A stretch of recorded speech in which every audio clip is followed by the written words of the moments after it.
Hello बच्चों, आज हम पढ़ेंगे संख्याओं के साथ खेलना। जैसे कि आप जानते हैं कि हम पढ़ रहे हैं क्लास 6 के मैथ, यानी क्लास 6 का जो मैथ है एनसीईआरटी का, इसको हम लोग पढ़ रहे हैं। इसमें हमने पढ़ा है चैप्टर 1, चैप्टर 2, ठीक। अब हम लोग पढ़ेंगे चैप्टर 3, यानी कि यह क्लास 6 के मैथ का चैप्टर 3 है, संख्याओं के साथ खेलना, यानी कि प्लेइंग विद नंबर्स। तो चलिए पढ़ते हैं बिना किसी देर के और जानते हैं कि इसमें क्या क्या चीज़ें दी गई हैं जो आप लोगों के लिए बेनिफिट साबित होगा। राम नाम का एक बालक है, इसके पास 6 कंचे हैं। 6 कंचे आप मान सकते हैं इसे कि कांच की गोलियां हैं। क्या है? कांच की गोलियां हैं। उसके पास 6 कंचे यानी कि कांच की गोलियां हैं। तो राम से यह बोला गया है कि वह 6 गोलियों को इस तरह से अरेंज करे कि हर एक पंक्ति में समान गोलियां आए। यानी कि अगर एक पंक्ति में एक गोली है तो एक गोली, दूसरे पंक्ति में भी एक गोली रहे और तीसरे पंक्ति में भी, रो में भी एक गोली रहे। ऐसे उसे ये पूछा गया कि हर एक पंक्ति में समान गोलियां हो, ठीक। उसे इस तरह से 6 गोलियों को अरेंज करना है। आप कैसे करोगे? तो उसने कुल 6 टाइप्स लिए, टाइप 1, टाइप 2, टाइप 3 और टाइप 4। उसने कुल 4 तरीकों से गोलियों को, इन 6 गोलियों को, कांच की गोलियों को अरेंज किया। देखते हैं पहला तरीका में उसने कैसे अरेंज किया। तो आप देख सकते हो कि पहले टाइप में उसने अरेंज किया है, पहले रो में एक गोली है, ठीक। दूसरे रो में भी एक गोली है, तीसरे रो में भी एक गोली है, चौथे रो में एक गोली है, पांचवें रो में एक गोली है और छठे रो में भी एक गोली। यानी कि राम ने हर एक पंक्ति में, हर एक रो में समान गोलियों को अरेंज किया। यानी कि हर एक पंक्ति में गोलियों को अरेंज किया। इस तरह से 6 गोलियों को अरेंज कर दिया। तो आप देख सकते हो कि हर एक पंक्ति में एक गोली है, हर एक पंक्ति में एक गोली है। आप देख सकते हो। तो अगर आपसे ये पूछूं कि इस लाइन में, इस टाइप में कितने कुल गोलियां हैं, इस टाइप में गोलियों की जो संख्या है कितनी है, कंचे कितने हैं, यानी कि हर एक पंक्ति में, रो में एक गोलियां हैं और टोटल 6 पंक्तियां हैं। तो कितनी हो गई? ये 6 गोलियां हो गई। हर एक पंक्ति में एक गोलियां हैं और 6 पंक्तियां हैं, यानी एक गोलियां हैं और गुणे 6 पंक्तियां हैं। तो कुल कितने गोलियां हो गई? ये 6 गोलियां हो गई, ठीक। अब बात करते हैं दूसरे टाइप में। उसने दूसरे टाइप में कैसे गोलियों को अरेंज किया। तो उसने क्या किया कि पहले पंक्ति में 2 गोलियों को अरेंज किया, दूसरे रो में भी 2 गोलियों को अरेंज किया और तीसरे रो में भी 2 गोलियों को अरेंज किया। तो यहां पर जो गोलियों की संख्या होगी, गोलियों की संख्या या नंबर ऑफ, तो यहां पर आप देख सकते हो कि हर एक पंक्ति में 2 गोलियां हैं और कुल कितनी पंक्तियां हैं? 1, 2, 3, तो गुणे 3 यानी कि 6। अब बात करते हैं तीसरी पंक्ति में। उसने तीसरे टाइप में कैसे अरेंज किया 6 गोलियों को। तो उसने क्या किया, राम ने क्या किया कि पहले पंक्ति में 3 गोली को अरेंज किया और दूसरे पंक्ति में भी उसने 3 गोली को अरेंज किया। तो यहां पर गोलियों की संख्या कितनी हो जाएगी? कितनी गोलियां हैं एक पंक्ति में? एक पंक्ति में 3 गोलियां हैं। कितनी रो है? 2 है, यानी कि टोटल यहां पर 6 गोलियां हो गई। अब बात करते हैं हम लोग फोर्थ टाइप में। उसने कैसे अरेंज किया। तो राम ने क्या किया कि एक ही पंक्ति में 6 गोलियों को ही अरेंज कर दिया। तब संख्या को हम लोग कैसे निकालेंगे? यानी कि एक ही पंक्ति है, इस पंक्ति में 6 गोलियां हैं और एक पंक्ति है, तो कितनी हो गई? 6 × 1 यानी कि 6 गोलियां, ठीक है। तो आप देख सकते हो कि राम ने 6 गोलियों को कुल 4 तरीके से, 4 टाइप से गोलियों को अरेंज किया और यहाँ पर गोलियों की संख्या निकाला। आप भी खुद से ट्राई कर सकते हो। मान लेते हैं कि आपके पास 8 गोलियां हैं, तो आप ये बताओ कि आप किस तरीके से इन 8 गोलियों को अरेंज कर सकते हो कि हर एक पंक्ति में एक समान यानी इक्वल नंबर ऑफ गोली आए, ठीक ना। आपको 8 गोलियों को अरेंज करता है। आप ट्राई करिए, हर एक पंक्ति में समान नंबर सब गोली आए, यानी कि जो गोलियों की संख्या हर एक पंक्ति में समान हो, उस तरीके से आप उसे अरेंज कर सकते हो। आप लोग ट्राई करो, ओके।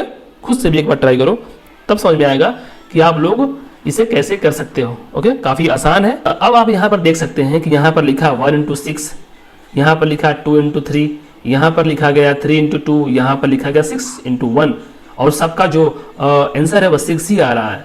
लेकिन यहाँ पर 1 × 6 है, 2 × 3 है, 3 × 2 है, 6 × 1 है, यानी कि आप 6 को 4 तरीकों से लिख सकते हो। ठीक, तो इसे हम क्या बोलेंगे, इसे हम क्या बोलेंगे, अभी मैं इसको रफ कर दे रहा हूँ, फिर समझा रहा हूँ आपको कि इसका मतलब क्या। अभी हमने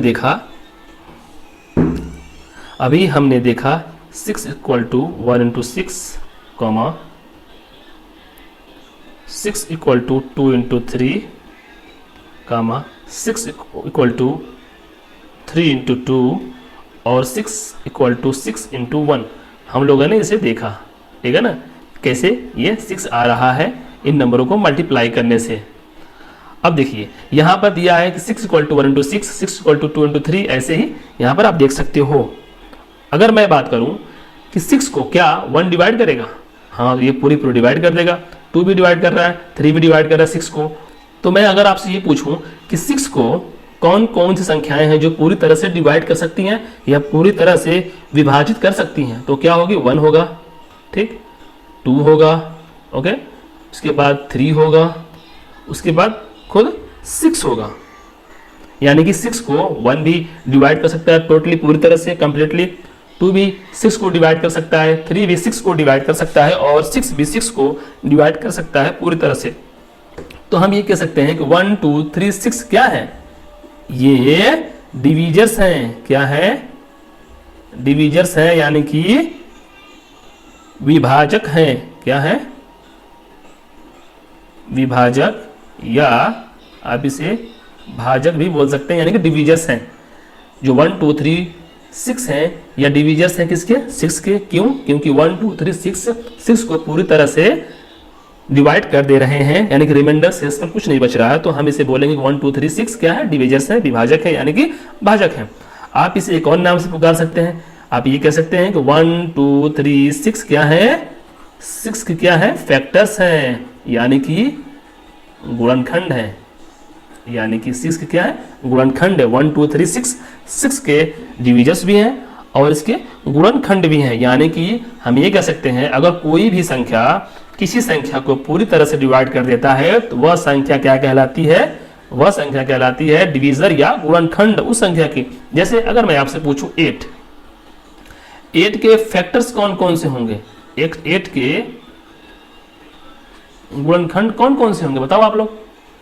यानी कि वे संख्याएं जो 8 को पूरी तरह से कंप्लीटली डिवाइड कर दें, वे संख्याएं क्या कहलाएंगी, गुणनखंड कहलाएंगी 8 की। यानी कि 1 डिवाइड कर सकता है, हाँ 2 भी डिवाइड कर देगा, 8 को कर देगा ना, 4 भी कर देगा, उसके बाद 8 भी कर देगा। यानी कि 1 2 4 8 क्या है, यह 8 के गुणनखंड है, यानी कि डिवीजर्स बोल सकते हैं, फैक्टर्स बोल सकते हैं, विभाजक बोल सकते हैं, आप जो बोलना चाहो।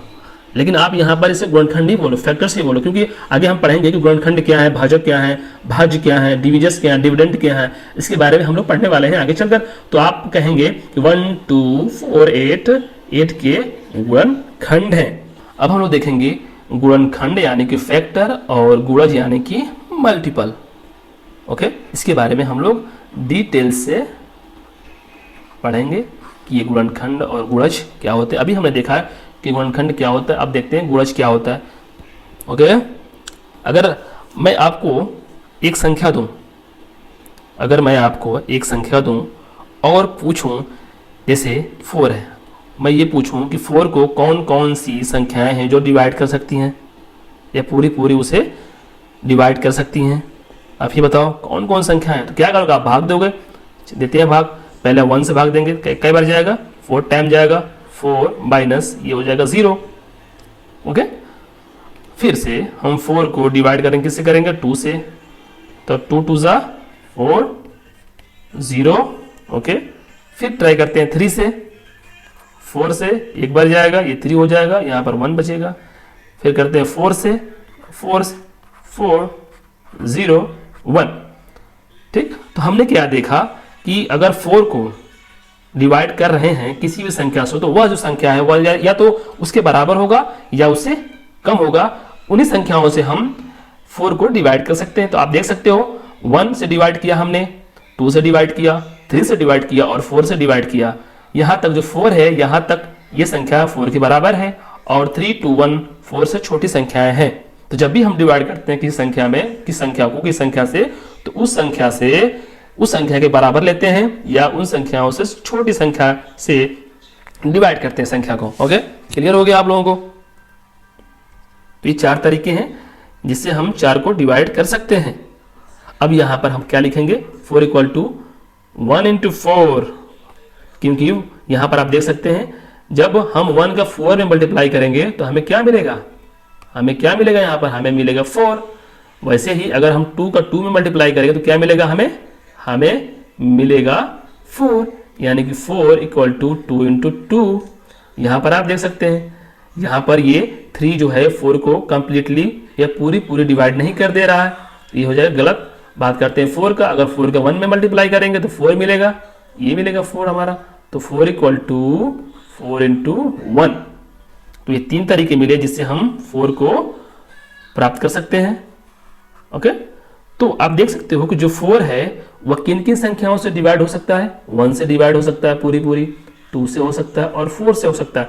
तो यह जो 1 2 4 है, यह क्या कहलाएंगी 4 के लिए, यह 4 के लिए कहलाएंगी फैक्टर्स।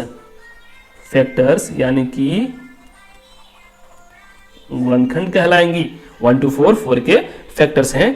तो हम ये भी बोल सकते हैं, हम यहाँ पर नोट कर लीजिए आप लोग, हम ये भी बोल सकते हैं कि किसी संख्या का जो गुणनखंड होता है, किसी भी संख्या का जो गुणनखंड होता है, मान लीजिए 4 है तो इसका जो गुणनखंड है 1 2 4 1 2 4, ये 4 को पूरी डिवाइड कर दे रहे हैं। तो हम इन्हें क्या बोल सकते हैं, और अभी हम देखा पिछले स्टेप में देखा था, इसे हम बोल सकते हैं डिवीजर्स। डिवीजर्स यानी कि विभाजक। ओके, 1 2 4 4 के विभाजक हैं।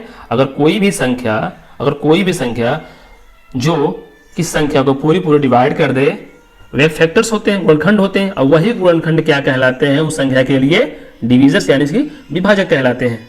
क्लियर हो गया आप लोगों को? अभी आप देख सकते हैं कि आपका जो गुणनखंड है, ये तो मैं मानता हूं आप लोगों को क्लियर हो गया होगा। अब देखते हैं गुणज क्या होता है, यानी कि मल्टीपल क्या होता है। ये भी काफी आसान है कि मल्टीपल क्या होता है। अगर आपने फैक्टर यानी कि गुणनखंड को भली भांति समझ लिया है तो ये आपके लिए जो मल्टीपल है ये काफी आसान होगा समझने के लिए। मल्टीपल यानी कि गुणज काफी आसान होगा। जैसे कि कोई संख्या में लेता हूं 20, ठीक, तो 20 को मैं कैसे ले सकता हूं, बताओ आप लोग। 20 को मैं कैसे ले सकता हूं फैक्टर करके, 4 इंटू 5 यानी कि 4 5 20, 4 इंटू 5 20 आएगा ना। क्लियर? यहां तक तो क्लियर है आप लोगों को कि 20 को मैं अगर फैक्टर करूं, अगर इसे ब्रेक करूं तो ये लिखा जाएगा 4 इंटू 5। क्लियर? तो हम क्या बोलेंगे कि ये जो 4 है यह क्या है, फैक्टर है किसका, 20 का। 5 का है, ये भी फैक्टर है 20 का, यानी 4 और 5 जो है 20 के फैक्टर हैं। यानी कि 4 और 5 या 20 को पूरी क्या कर देंगे, डिवाइड कर देंगे। तो ये 20 क्या कहलाई जाएगी, अगर 4 फैक्टर है, गुणनखंड है, 5 भी फैक्टर गुणनखंड है 20 की, तो 20 क्या कहलाई जाएगी, तो ये कहलाएगी गुणज। 20 क्या है, यह गुणज है, यानी कि मल्टीपल है। किसका मल्टीपल है, 4 और 5 का। ऐसे ही अगर मैं बात करूं 60, ये होगा 6 इंटू 5, तो हम ये कह सकते हैं जो 30 है यह मल्टीपल है, गुणज है किसका, 6 और 5 का। ऐसे ही मैं लूँ 45, 9 इंटू 5, तो हम ये कह सकते हैं कि जो 45 है यह मल्टीपल है, गुणज है किसका, 9 इंटू 5 का। 9 और 5 क्या है, ये गुणनखंड है, फैक्टर है किसके, 45 के। 45 क्या मल्टीपल है, गुणज है 9 और 5 का।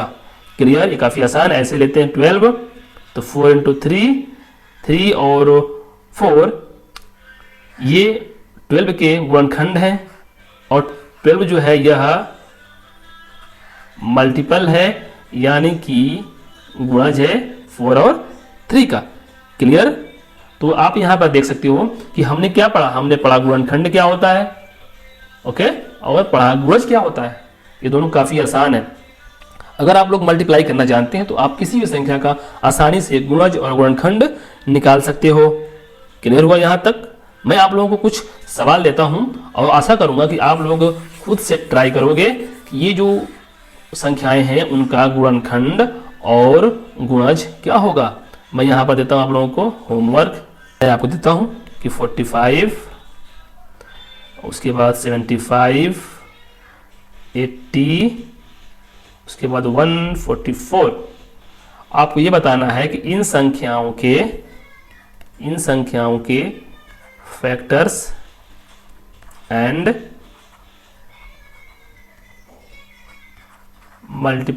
मल्टीपल यानी कि गुणनखंड और गुणज कौन कौन से होंगे। एक बार मैं फिर से रिवाइज कर दे रहा हूं।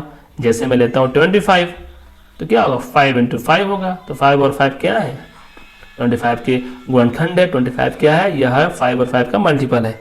क्लियर हुआ आप लोगों को। आप लोग खुद से ट्राई करें। जब तक आप लोग खुद से ट्राई नहीं करोगे आपका कंसेप्ट जो है यह क्लियर नहीं होगा। ये बेसिक्स है। अगर आप तरीके से इस बेसिक्स को पढ़ ले रहे हैं तो आप आसानी से आगे आने वाले चैप्टर्स में सवालों को हैंडल कर सकते हैं, उन्हें हल कर सकते हैं।